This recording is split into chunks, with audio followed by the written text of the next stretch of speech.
tiroides, que es el tema de la siguiente unidad.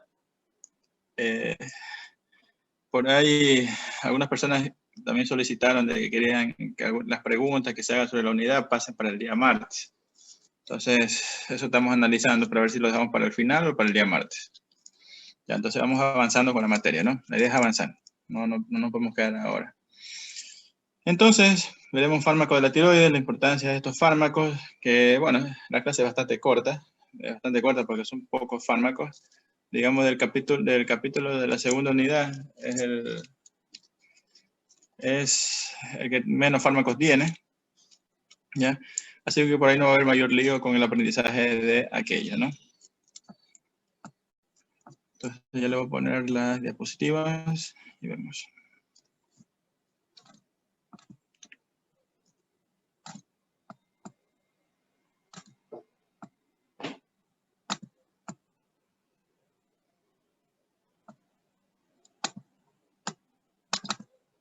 Ya, entonces estamos iniciando la... Doctor, perdón que le interrumpa. Recording in progress. Ya voy a ver. Así. Ya listo, gracias, ya están.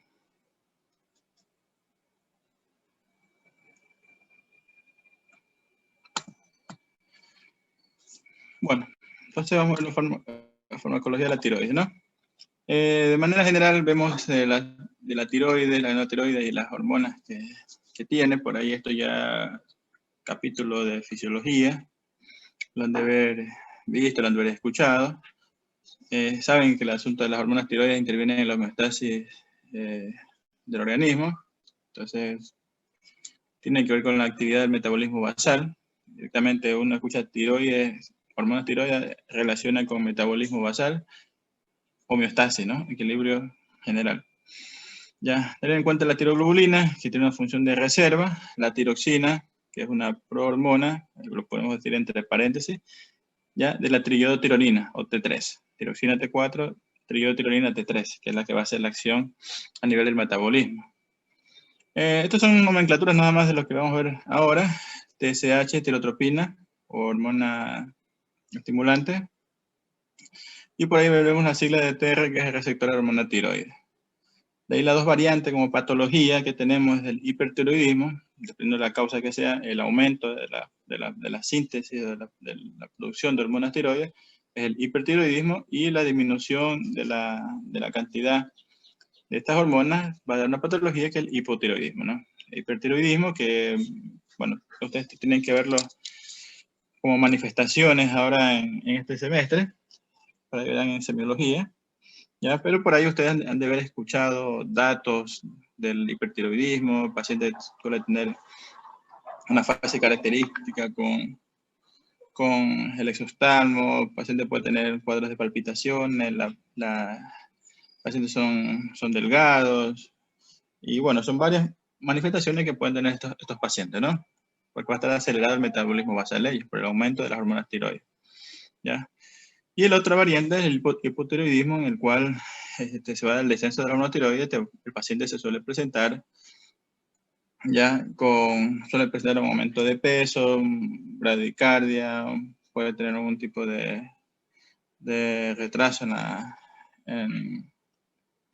el ejercer algún tipo de actividades. Bueno, son varios parámetros que se pueden presentar en este tipo de pacientes, ¿no? Ya son manifestaciones clínicas de las patologías. Entonces, lo ideal ahora es relacionar que estas patologías se pueden tratar con estos fármacos, ¿no? Entonces, eso es lo que vamos a mencionar. Ya.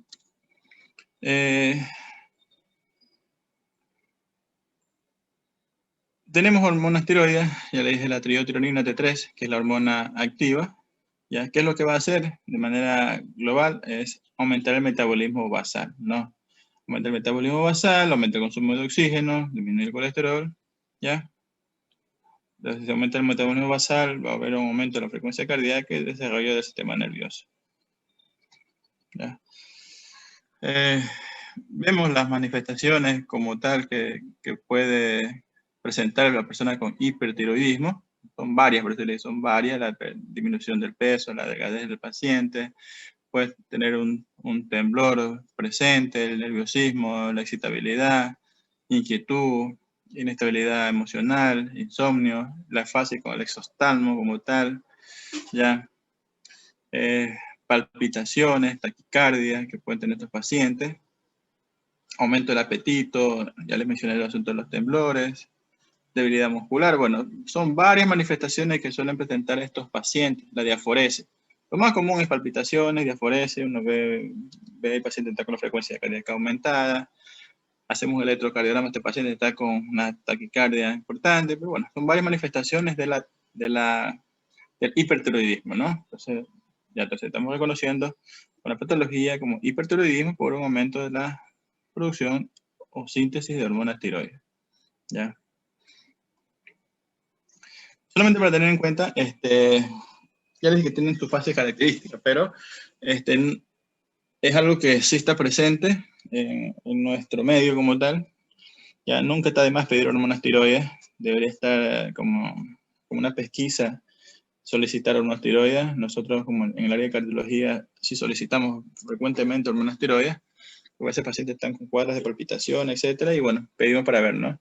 Es común patologías entre el hipertiroidismo y el hipotiroidismo, más frecuente el hipotiroidismo, más que todo el hipotiroidismo subclínico que suele presentarse, y uno lo que hace es pedir en sangre hormonas tiroides, ¿no? T3, T4 y TSH. Y con esos parámetros uno por ahí puede ir vinculando de qué patología puede ser, ¿ya? Entonces existe hormonas, ¿ya? Un factor liberador de tirotropina, ¿ya? De ahí la TSH, que tiene que ver con la estimulación o la síntesis de la hormona tiroides, ¿no? Que va a estimular para la captación de yoduro a nivel de la tiroides. Entonces, parte de la biosíntesis. El primer paso va a ser la captación de yodo. Entonces, esta captación de yodo viene gatillado por un estímulo a nivel de la hipófisis para que se dé esta captación de yoduro, ¿no? Entonces, ¿de dónde se obtiene el yoduro? El yodo se obtiene en la dieta y de la circulación, como yoduro, ya se va a ingresar hacia el folículo tiroideo, ya, por el transportador de sodio yoduro, ya. Entonces, vamos haciendo un esquema de un gráfico. Nos podemos guiar con este gráfico de acá, que ayuda. Entonces, digamos que este es plasma, ¿no? Este es el torrente sanguíneo, esta es la célula tiroide, ¿ya? Y acá tenemos el coloide, donde tenemos la tiroglobulina, donde está el almacén como tal, ¿no? Entonces, tiene que haber la incorporación del yodo, ya desde que tenemos otro gráfico de acá, la incorporación de yodo. Aquí tenemos el transportador con sodio, mira, aquí tenemos como que dice un transportador iónico, sodio y yodo, ¿ya? ¿Ya? Entonces, este yodo que ingresa por actividad de la peroxidasa intervienen en la síntesis como tal, tiroglobulina, para la formación, ya, aquí tenemos, más claro, transporte de yodo, peroxidasa, para la formación de tiroglobulina, ya, y van formando las unidades, ya, porque de ahí unidades de yodo pueden formar unidades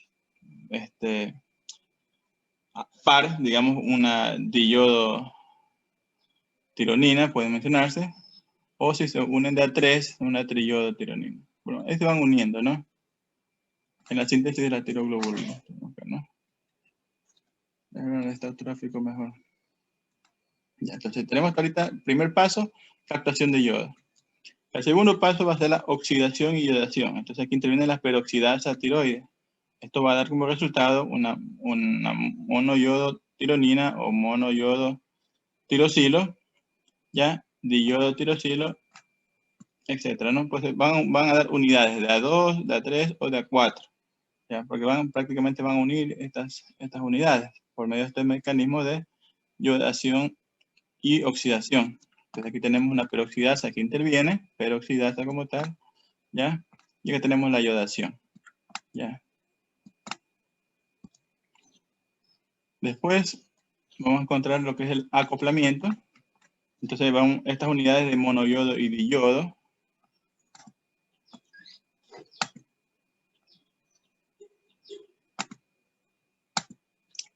Entonces, después de que este yodo ingresa, se van a dar unidades de monoyodo, diyodo, ¿verdad? Entonces, se van a acoplar para formarse, ¿no? Entonces, una de se puede unir con una de dos, va a formar un triyodo, o dos de dos, van a formar una de tetrayodo. Entonces, ahí se van acoplando, ¿no? Aquí tenemos fase de acoplamiento, ¿ya? O condensación que le pone acá, ¿ya? Entonces, se van formando estas unidades. Entonces, acá tenemos ingreso del yodo, ¿ya? La oxidación como tal, ¿ya? Y la unión. Aquí tenemos monoyodo, diyodo, se pueden unir y van a dar o formar unidades de triyodo o tetrayodo como tal. Posterior a eso, de que se forman todas estas unidades como tal, acá tenemos el paso metabólico, transporte de yodo, yodación, acoplamiento, ¿ya? Se va a dar una reabsorción de coloides, ¿ya? Pero una reabsorción otra vez para ingresar a nivel de la célula folicular. Esto es el coloide como tal, esto es lo que hay adentro, ¿ya? Entonces se va a dar lo que es la desyodación, ¿ya? Como que pierden un yodo, ¿ya? Entonces si tenía un tetra va a formar un tri, si no un tri va a formar un di. Y se va a dar esta desyodación, con el resultado final de la secreción de T3 y T4, T2 y T1, o monoyodo, diyodo, otra vez van a formar parte de la síntesis nuevamente, y bueno, y así van a formar un círculo vicioso con esto. ¿Qué es lo que queda de entender? Que solamente lo que se libera va a ser T3 y T4, ¿ya? A la circulación.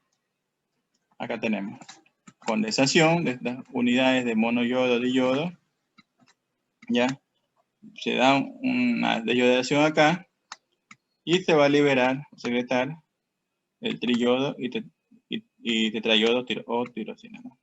Entonces eso es lo que se libera. Entonces aquí tenemos la síntesis de la hormona tiroides. Entonces de manera global vemos estas partes que es importante saber de que existen estos pasos de una captación de yodo, una oxidación, yodación, acoplamiento, ¿ya?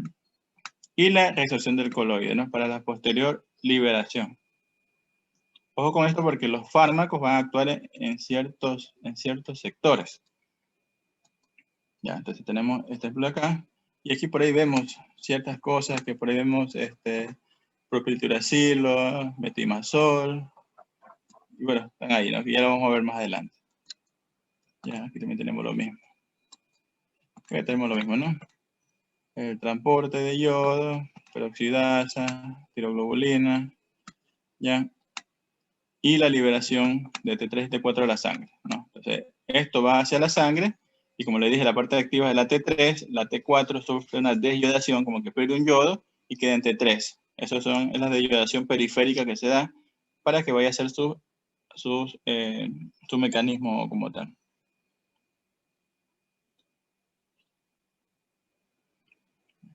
Aquí, bueno, aquí hay un cuadrito que también serviría para posterior de unos fármacos o sustancias que intervienen en la deyodación, ¿no? Entonces van a impedir la deyodación, ¿ya? Entonces por ahí tenemos medios de contraste radiológico, porque a veces se utiliza contraste, beta-bloqueantes, corticoides y amiodarona. Entonces eso lo vemos después, que intervienen en la deyodación. Ojo con eso porque igual eso lo preguntan. Acá tenemos lo mismo, ya les dije que hay un mando importante a nivel del hipotálamo con un factor liberador de TSH, ¿ya? Entonces se libera TSH, y ¿qué es lo que va a hacer a nivel de la tiroides? La tiroides capte el yodo. Entonces acá tenemos la liberación de TSH de la hipófisis, ¿ya? Con un efecto positivo para que se incorpore el yodo por la bomba de yoduro. Aquí también interviene el sodio, acuérdense que también está el sodio, ¿no? Entonces aquí se va a dar la oxidación, pone aquí enzima oxidativa, y bueno, oxidar ese yodo puede acoplar a un diyodo, ¿no? Entonces tenemos monoyodo, diyodo, etcétera. A nivel del coloide se va a dar lo que es la yodación, después el acoplamiento, de unidades de 3 a 4, triyodo y tetrayodo, sufre una desyodación por enzima proteolítica y esto se va a liberar en T3 y T4 de la circulación. T3 va a hacer su acción metabólica y T4, bueno, sufre una desyodación a nivel de los tejidos periféricos, lo que se llama como desyodación periférica. Ese T4 pierde un yodo para que pueda ejercer su acción. Entonces, si en algún momento existe algún fármaco que me impide esa desyodación, entonces no va a permitir que el T4 se transforme en T3 y por lo general va a disminuir la función de la misma, ¿no? Y aquí tenemos lo mismo, ¿no? Entonces, por lo general siempre se repiten como 3 o 4 veces el gráfico de diferente manera o diferentes esquemas con la misma finalidad de que de alguna manera se quede grabado por lo menos una de las imágenes, ¿no? Plasma, sangre, esto es la célula de la tiroides del folículo y esto es prácticamente la luz del folículo donde está el coloide. Entonces acá se da lo que es el ingreso del yodo, bomba de yoduro, aquí interviene también el sodio. Entonces ingresa, peroxidasa, se da la yodación, oxidación, yodación con la tiroglobulina y se van a formar las unidades, ¿no? Monoyodo, diyodo, etc. Acoplamiento, 3, 4, y de ahí se va otra vez, ingresa a la resorción a nivel de la célula, ¿ya? Se va a dar la proteólisis de la misma y se va a dar la liberación de T3 y T4. Monoyodo de yodo otra vez se va a tener acción con el mismo mecanismo previamente mencionado, pero la T3 y T4 se libera. Ya, la T3 hace su acción y la T4 tiene que desyodarse para que pueda hacer la misma, se desyode, espera el yodo y se transforma en T3, ¿no? Y aquí vemos varios fármacos, que espero poner la tabla a posterior. Vemos por ahí, dice, bueno, dice tiosinato, perclorato, ataca aquí en esta bomba de acá, propiltiuracilo, metimazol, tiene que ver con la peroxidasa. Aquí vemos propiltiuracilo, interviene acá también con la deyodación y bueno. Ya. De ahí tenemos la degradación y excreción, la deyodación, el metabolismo de T4, una semivida de 6 a 8 días y la excreción va a ser por la bilis. Factor que regula la secreción de la hormona, la TSH controlada por el factor liberador de tirotropina. O sea, todo este comando a nivel del hipotálamo y de la hipófisis, ¿no? El yodo y su función tiroidea, bueno, sin yodo, si no hay yodo duro, entonces no hay cómo formar hormonas tiroides. Entonces, sin yodo disminuye la producción de hormonas, ¿ya? Entonces esto aumenta la TSH, ¿no?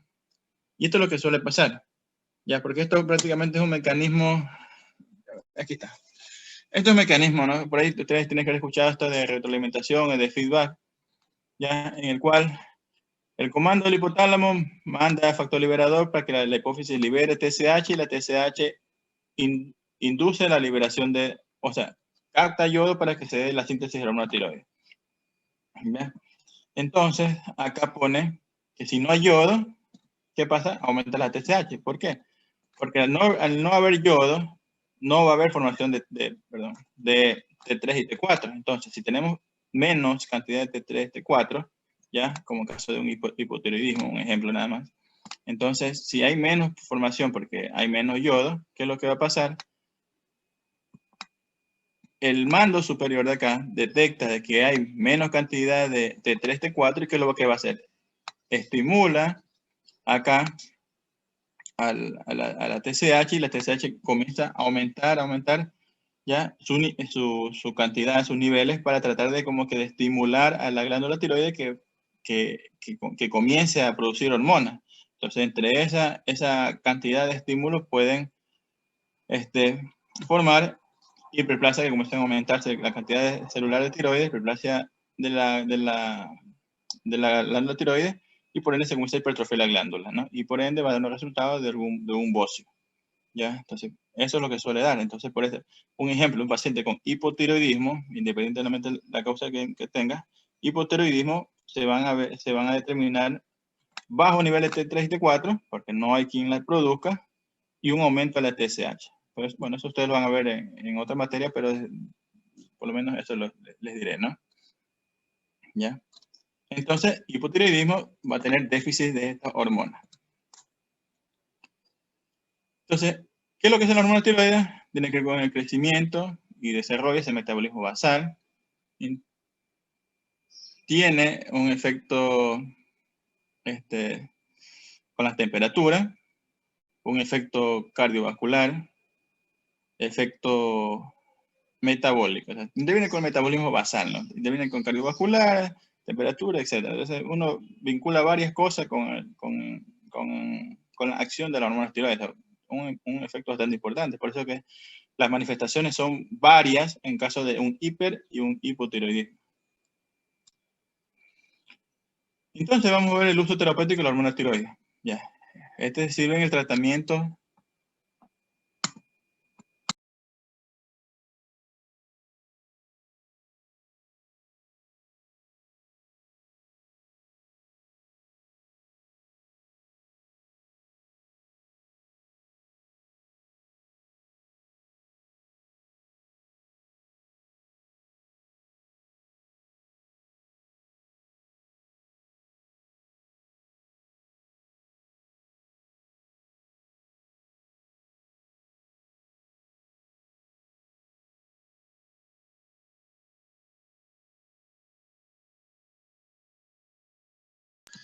Bueno, entonces, si ya mencionamos que en la patología de hipotiroidismo vamos a encontrar bajo nivel de hormonas tiroides, entonces el paciente va a tener ese déficit y el metabolismo no va a funcionar de manera adecuada.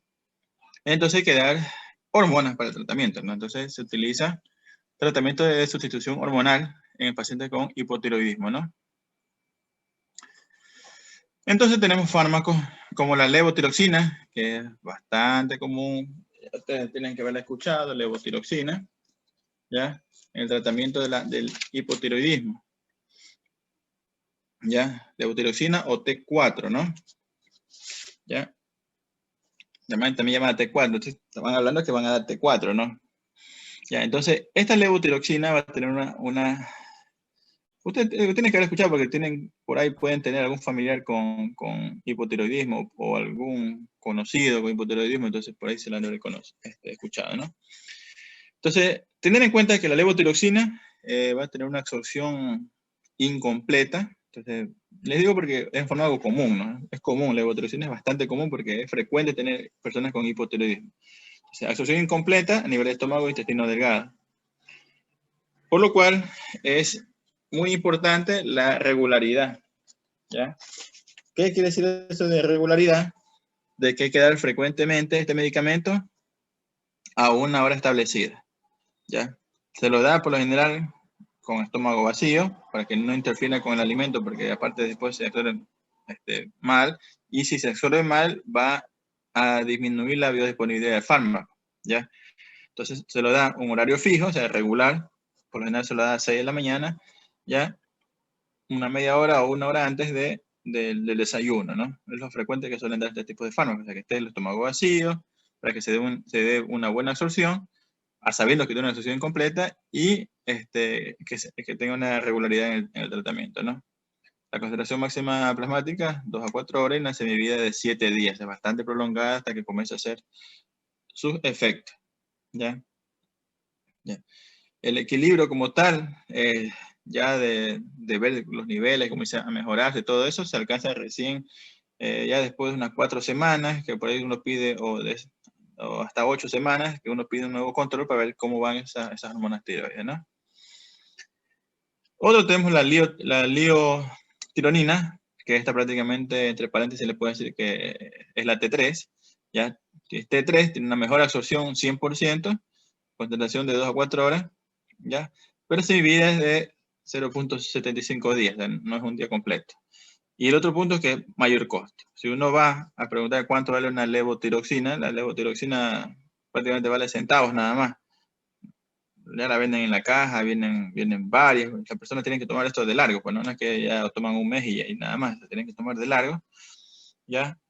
Y entonces es una diferencia importante. Entonces, sabiendo que son de menor costo, el único inconveniente es el asunto de la absorción completa, pero si uno lo toma de manera adecuada, en ayunas, lejos de alimentos todos los días a la misma hora, va a ser su acción adecuada. Si ustedes no saben por lo menos esto, porque es algo que yo les digo, deben saberlo, porque yo les digo, pueden tener un familiar y quizás el familiar o el conocido no escuchó la indicación médica, lo va a tomar y dice, no, tomé en la mañana a las 8, de ahí tomé, igual me lo tomé, dice, mediodía, pero tomé a tomar, va a varios niveles de hora, entonces el medicamento no está actuando de manera adecuada, y al momento que se va a hacer el examen, va a ver que está alterado todo todavía. Entonces, la idea es tomarlo de manera adecuada, ¿ya? Entonces, ¿cuáles serían los efectos adversos? Bueno, si estoy tomando hormona tiroides y me paso de dosis, va a producir hipertiroidismo, ¿no? Entonces, ojo con esto, con la levotiroxina, que es lo que se suele preguntar, ¿no?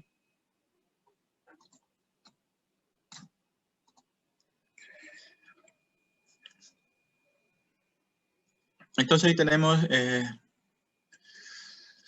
el efecto de estos tipos de fármacos, ¿ya? El tratamiento del hipotiroidismo, ¿no? Entonces aquí tenemos la levotiroxina, ya sintética, porque es lo que nosotros administramos, ya, entonces debe convertirse en T3 por la desyodación a nivel periférico, se transforma en T3 y bueno, va a ser su acción a nivel celular, que es lo que se busca, ¿no? Ya, es como que estamos viendo la hormona directamente, la T4, en la circulación, y esta va a ser su efecto, ¿no? Se transforma en T3, se convierte, se desyoda y listo. Existen fármacos que van a actuar también, que pueden intervenir con esta acción de la T3 y T4, ¿ya? Entonces, si tenemos fármacos que van a inducir, ¿ya?, el metabolismo, ¿ya? Hay fármacos que pueden inducir el metabolismo, ¿ya? Entonces... Recording stopped. Andrade, ¿qué pasa si se comienza a consumir fármacos que van a inducir el metabolismo? Fenitoína, fenobarbital o rifampicina. Va a haber un aumento. ¿Aumento de qué? A ver, repítame, doctor, por favor. Ya porque dice incremento ahí, dice que va a haber aumento. No, repítame. Le dio un fármaco inductor del metabolismo. ¿Qué va a pasar con el efecto del fármaco, con el efecto de la hormona tiroides? ¿Aumento o disminuye? Va a disminuir, pues. Porque va a haber inductor. Ya porque aquí dice incremento. Sí, está bien, es que le entendí de otra cosa. Incrementa el metabolismo, sí, pero el resultado es que va a disminuir la eficacia. Va a disminuir, sí. Ya. Casi. Recording in progress. Entonces, voy a tener en cuenta esto, ¿no? Entonces, eso con los fármacos para el hipotiroidismo. O sea, no es nada complicado, ¿no? Prácticamente hipotiroidismo, ya le dije que en un examen ven déficit de hormonas T3, T4 con aumento de la TSH, ¿no? Porque ya le dije que por este mecanismo de retroalimentación, el mando superior comienza a estimular, aumenta la TSH, pero no hay una respuesta de la tiroides. ¿Ya? Ya. Eso con el asunto del hipotiroidismo. Ya, fármacos como tal, la levotiroxina, importante lo que les dije, mantener la regularidad, una hora adecuada, sabiendo que tiene una absorción incompleta, por lo cual darle lejos de los alimentos. Ya. Ya tenemos fármacos antitiroides. Ahora la otra variante, el paciente tiene hipertiroidismo, ahora tenemos que determinar cómo bajar esa cantidad de hormonas tiroides. O sea, tratar de, en algún momento, disminuir la síntesis de la misma, evitar que se desyode, ¿ya? O hacer algo para tratar de que baje los niveles de hipertiroidismo, porque te puede complicar, porque te acelera el metabolismo y puede dar algún tipo de complicación. Entonces, estos fármacos antitiroides interfieren con la síntesis de la hormona tiroides. En algún momento, en esos mecanismos que vimos de la síntesis, tienen que intervenir. Entonces tenemos fármacos inhibidores iónicos. Entonces yo ya les dije algo de ion, sodio, yodo. Bueno, entonces son inhibidores, ¿ya? Porque antagonizan el mecanismo del transporte de yodo. Entonces si nosotros nos acordamos del dibujito del transporte de yodo, van a bloquear ese nivel.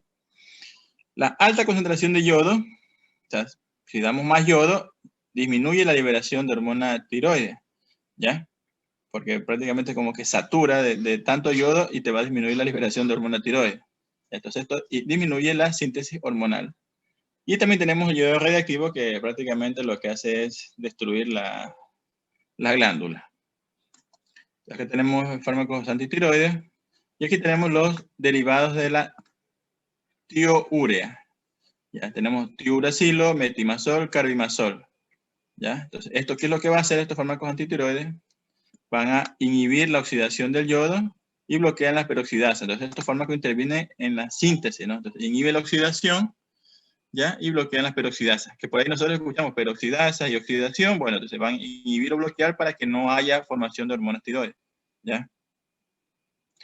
Otro compuesto tenemos el yodo. Si tenemos más yodo de lo normal en sangre, ¿qué es lo que va a hacer? Inhibe la captación de yodo por la tiroides, entonces va a inhibir la captación de yodo. Entonces, más yodo bloquea la captación de yodo, ¿ya? Y el yodo radiactivo que va a destruir la tiroides. Y aquí tenemos los fármacos antitiroides. Propiltiuracilo, metamizol. Pero metimazol. Cuidado, se van a confundir con metamizol, ¿ya? Entonces, metimazol. Ojo con eso para lo que viene en el test, ¿ah? Recording stopped. A petición dijeron que, bueno, están diciendo que deje el examen para el día martes, incluido que meta también tiroides ahí, entonces, bueno, entonces para tener en cuenta eso. Pues se van a confundir. Metimazol es una cosa y metamizol es otra, ¿no? Por eso ya me lo dipirona nomás, doctor. No, ahí nomás, pues. Si no, después no hay cascarito. Ya, metimazol, propiltiuracilo. Entonces, esos fármacos frecuente encontrar, como le dije, hipotiroidismo, ¿no? Entonces, ven hipotiroidismo, por ahí hace un análisis de hormona tiroides, van a tener un déficit, bueno, hipotiroidismo, y esa persona va a estar tomando levotiroxina. Ya, eso es lo frecuente. Ya, y es poco frecuente, pero suele haber el caso de hipertiroidismo y tenemos un abanico de medicamentos que puede estar tomando este paciente. Ya tenemos propiltiuracilo, metimazol. Entonces, estos fármacos, mecanismo de acción es inhibición de la formación de hormonas tiroides, intervienen con la incorporación de yodo, inhibe el acoplamiento, inhibe la peroxidasa, inhibe la deyodación parcial, a nivel periférico también. Entonces, también inhiben en varios aspectos, ¿no? Tanto en la formación, en la síntesis y en la deyodación, que ya les dije que la deyodación es importante para que del T4 pase a T3 y listo, ¿no? A nivel periférico. Efectos adversos es bajo, ¿ya? Pero suele dar, entre ellos tenemos más graves la agranulocitosis, ¿no? Que suele ser reversible cuando ya se suspende el medicamento. Y el más común, el exantema, ¿ya? Urticariforme, que puede ser leve, pero o sea, es el más común. Entonces, si uno pregunta cuál es el más común, el exantema, y más grave la granulocitosis, con estos fármacos, el propiltiuracilo y el metimazol. Ojo con eso de ahí, para tener en cuenta, ¿no? Bueno, estoy.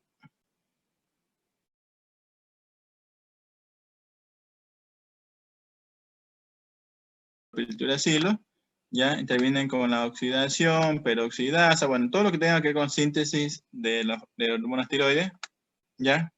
También si me dicen en la oxidación, me dicen con las peroxidasas, de alguna manera me dicen eso. O la deyodación, en el caso del propiltiuracilo, interviene impidiendo la deyodación del T4 a T3. Entonces, si no hay esta conversión, no hay acción de la hormona tiroidea. Entonces, de alguna manera trata este hipertiroidismo. ¿Ya? Entonces, ojo con eso de ahí, de estos fármacos, bueno, dos nomás, metimazol, propiltiuracilo. ¿Ya? En la síntesis, ¿no? Y en la deyodación periférica. Periférica porque esto es a nivel sanguíneo, ¿no? ¿Ya? Entonces ahí tenemos las manifestaciones adversas de uso de estos fármacos. Por ahí le mencionamos granulocitosis, alteraciones de gusto, bueno, miopatía, bueno. Son varias alteraciones, pero ya le dije haciendo énfasis en la erupción o el exantema como más común y como raro pero grave la granulocitosis. Cuando que mencionen esto es suficiente. ¿Ya? No van a decir náusea, vómito, porque eso ya dejemos de lado ese tipo de efectos, sino a lo puntual, a lo que más debería preocupar, ¿no? Uso en el hipertiroidismo, enfermedad de Graves, o como preparación quirúrgica, por ahí cuando se quiere operar a un paciente que tenga un voz importante o alguna patología importante, ya como para disminuir un poco los niveles de la hormona tiroides, ¿no? Los inhibidores iónicos, ya le vimos que hay un canal iónico, intervienen los ioduros, etcétera. Entonces, hacemos estos fármacos inhibidores. Y aquí tenemos algunos, ¿no?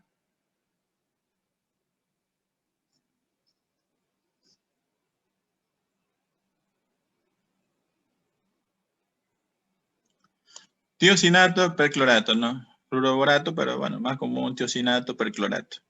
¿Ya? Entonces, inhibidores iónicos.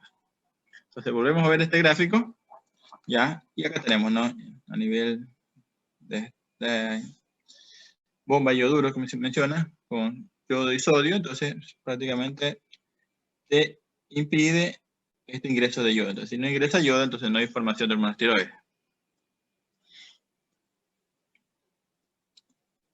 Miren, acá tenemos, miren, el propiltiuracilo que interviene con la desyodación, ¿no? Impidiendo la desyodación de T4 a T3. Acá tenemos también propiltiuracilo con metimazol, con la peroxidasa y oxidación, etc. Ya, algo rápido nada más, ¿no? Ahí tenemos el yodo como tal. El aumento de yodo va a limitar su propio transporte. Entonces, inhibe de manera aguda y transitoria la síntesis de yodotirosina, inhibe la liberación de hormona tiroides. La reacción indeseable, por ahí, hay personas que tienen alergia al yodo, no es frecuente, pero sí hay casos que suelen presentarse de personas alérgicas al yodo, pueden dar casos importantes de reacción de hipersensibilidad, puede dar angioedema, edema laringio, púrpura trombocitopénica, o ya el yodismo por la intoxicación del yodo. Y tenemos el yodo radiactivo, que el yodo radiactivo prácticamente te busca destruir la glándula tiroides. A ver, un momentito.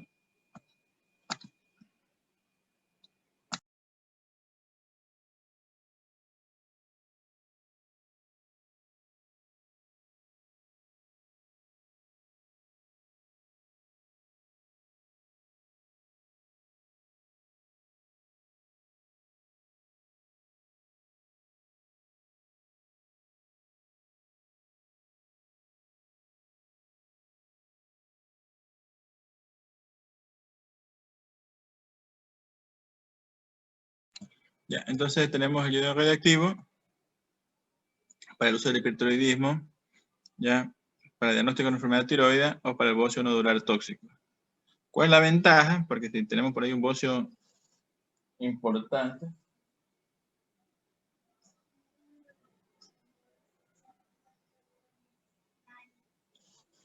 entonces si en el tratamiento general tenemos o el tratamiento quirúrgico y si no se va a operar, yodo radiactivo. Entonces la ventaja es que evita el riesgo quirúrgico, porque el riesgo quirúrgico, imagínense, interviene una sola en la tiroides, tenemos la paratiroides cerca, o sea, muchas cosas, y el costo también, ¿no?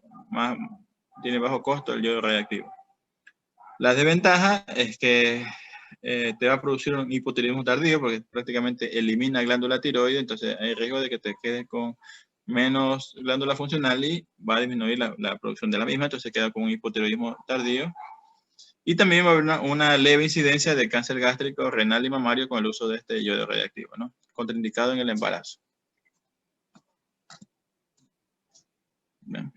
Aquí tenemos el asunto del yodo radiactivo y lo que te puede producir en caso de hipertiroidismo, estamos hablando, ¿no? Con bocio, etc.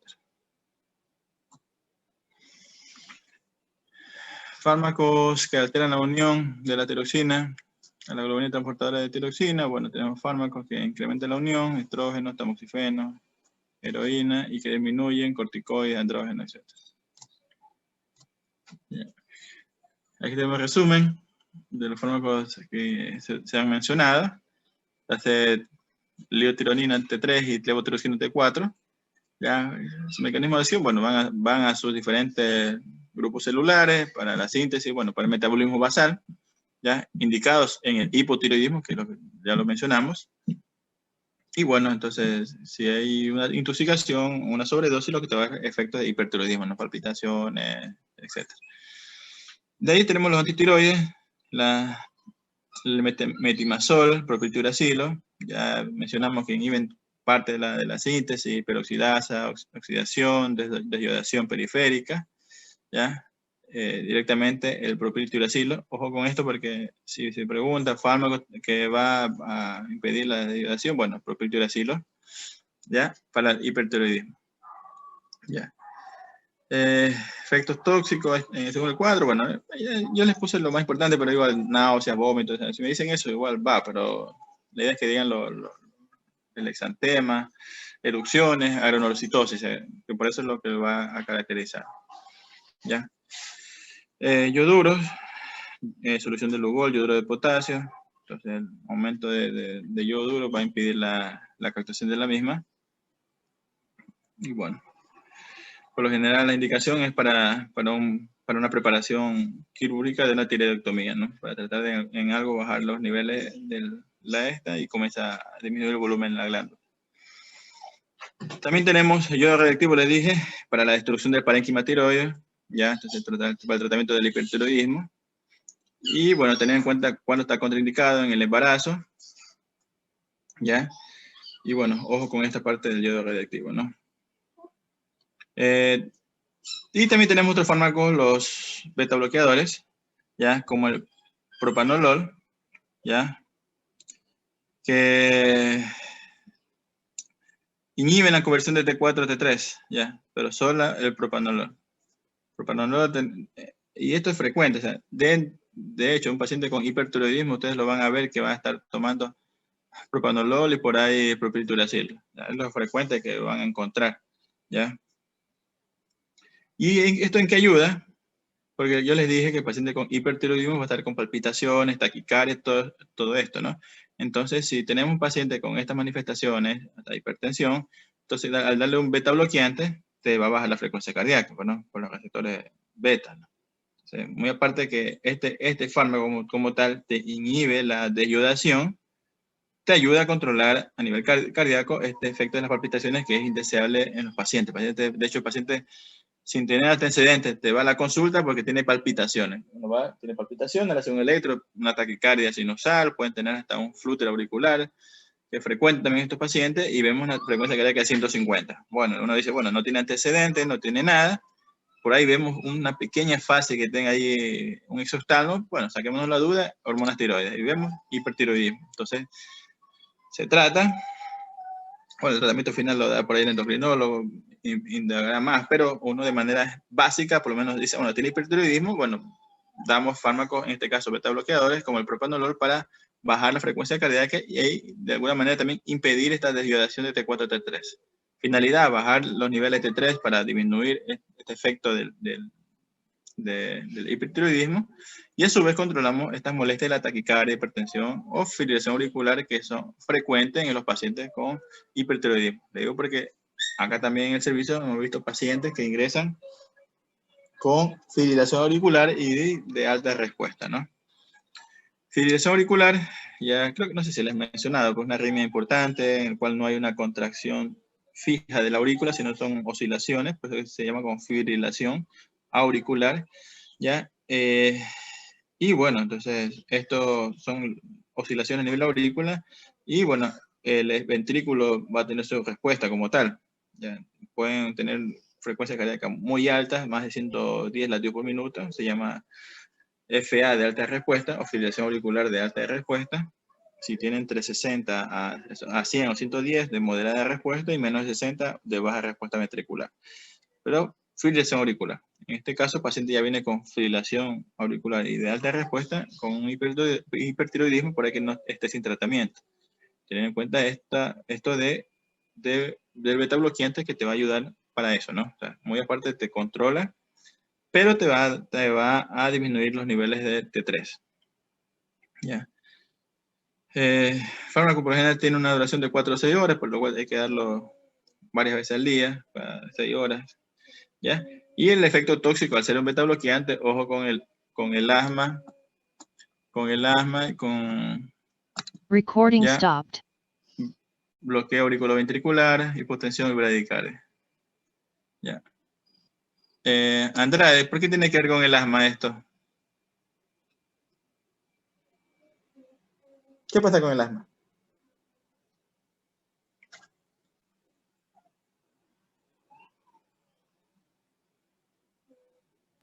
no sé.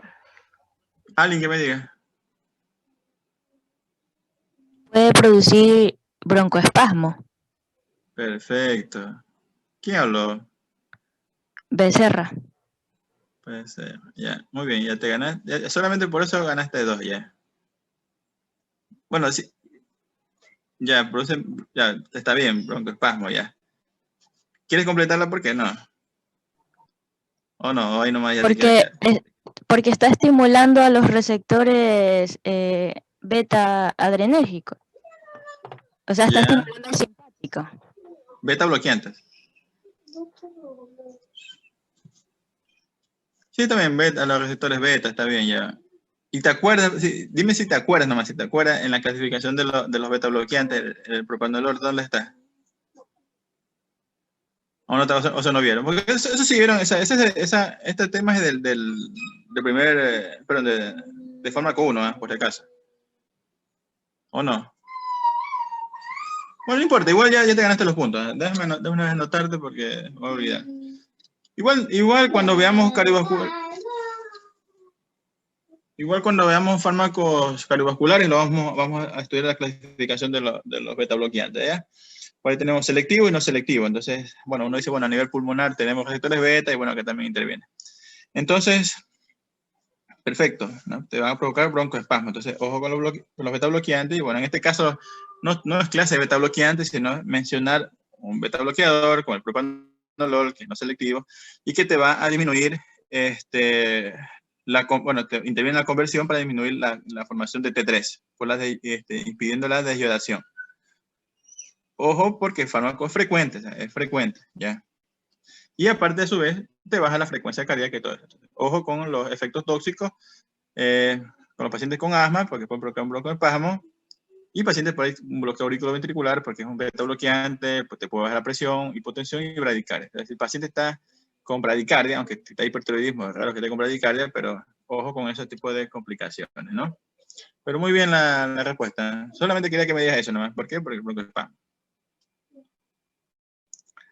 Ya. Entonces, muy bien esa parte de ahí, ¿ya? Y bueno, esto ya lo hemos mencionado, pero está en inglés, las bases. Ya. Conjugación. Bueno, esto es lo mismo. Bueno,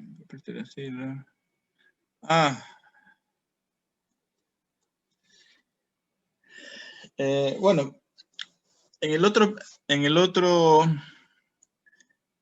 otro parcial, de verdad, ¿dónde está? Ya, vamos a ver cardiovasculares. Cardiovasculares, créame que eso sí va a ser un buen parcial como tal. Eso va a ser, creo que, de hecho estoy contando los días que ya para empezar cardiovascular. Vamos a sentir su maldad.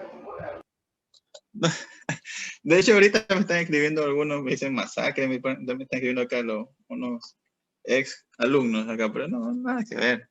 Pero sí estamos comenzando.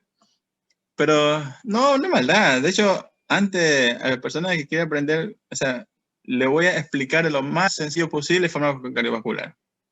Lo más sencillo posible para que se les quede, dice, no, digoxina sirve para esto, amiodarona sirve para esto, o sea, de lo más sencillo. O sea, esa clasificación de beta-bloqueantes se lo va a hacer lo más sencillo posible para que no se olvide.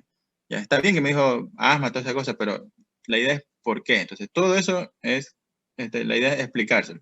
Si no lo saben, está bien. Ahorita, bueno, quizás no lo vieron antes, pero eso sí les voy a explicar para que se les haga fácil. Así como le estoy explicando ahorita el asunto de tiroides. O sea, hacer fácil algo que puede ser un poquito lo que es algo medio complejo, ¿no? El tema es fácil, pero la idea es hacerlo más fácil.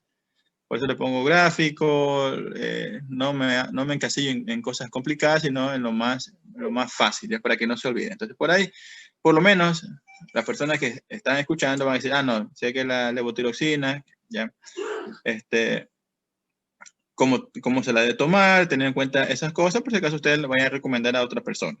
Entonces, saben eso ahí, los efectos adversos, por ahí vemos otros fármacos, propiltiuracilo y así. Ustedes relacionan esos datos y, o sea, por ahí algo se ha de quedar. O sea, lo importante es que algo se quede del tema, ¿ya? Y esa es la temática, ¿no? No es que maldad ni nada de esas cosas, ¿no? Uno dice maldad porque quizás llega el tema y esos temas sí son extensos, ¿no? Cardiovascular, antidiabéticos, ¿qué más? Antibióticos, son temas bastante extensos. Entonces, si son tan extensos, por ahí no lo toman mucho en cuenta y eso se complica después, porque por ahí un módulo es cardiovascular y se hace demasiado pesado, porque se comienzan a confundir que acción en la fase 1, en la fase 2 del potencial de acción, y si nunca vieron potencial de acción, aunque Andrade decidió, se pierden y ahí sí ya se pierde totalmente el campo. Entonces van a escuchar digoxina, amiodarona y tantos efectos tal a nivel de membrana, etcétera, y si no escuchan nunca membrana, se perderán en el camino. Por eso es que trato de mencionarle algo de síntesis de la hormona. Entonces vemos que el fármaco actúa en ciertos niveles de síntesis. Entonces si ustedes se grafican en la mente de cómo se da la síntesis, ustedes van a decir, no, el fármaco actúa aquí y de esta manera evita que se forme lo otro. Y bueno, esa es la idea, ¿no? Hacerlo un poco sencillo, ¿no? Ahí vendrán temas también complejos, por ahí suprarrenal, veremos también fármacos de la anticonceptivo, bueno, varios fármacos que igual la idea es hacerlo también sencillo, ¿ya? Pero bueno, y por eso le digo, o sea, para que no se compliquen, traten de comenzar a actuar ahora que son pocos fármacos, ¿ya? Entonces, ojo con eso de ahí. Y bueno. Entonces, le digo amiodarona porque amiodarona es un fármaco que contiene yodo. Entonces, es un fármaco común, nosotros lo utilizamos frecuentemente en cardiología porque es un antiarrítmico. No vamos a tener detalle de qué tipo de antiarrítmico es ni nada de esas cosas, pero tiene yodo. Entonces, es un fármaco, si tiene yodo, ¿ya? Entonces, al comienzo, entre los efectos adversos de este fármaco está, cuando toque ver amiodarona, es que produce produce hipertiroidismo e hipotiroidismo. Entonces uno dice, ¿por qué produce eso? Porque interviene, porque hacer yodo, entonces si comenzamos a dar yodo va a haber mayor síntesis de hormonas, pero a la larga, si hay mayor cantidad de yodo, te va a bajar acuérdense que el yodo lo que te hace en exceso, te comienza a bajar la síntesis de la misma, ¿no?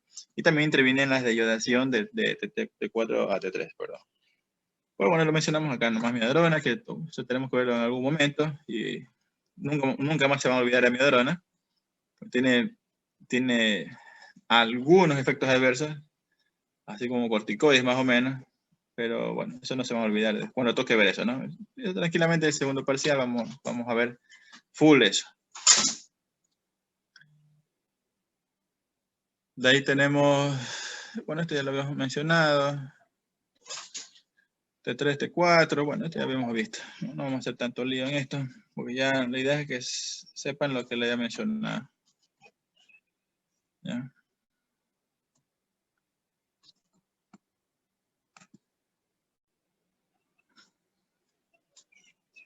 Ya.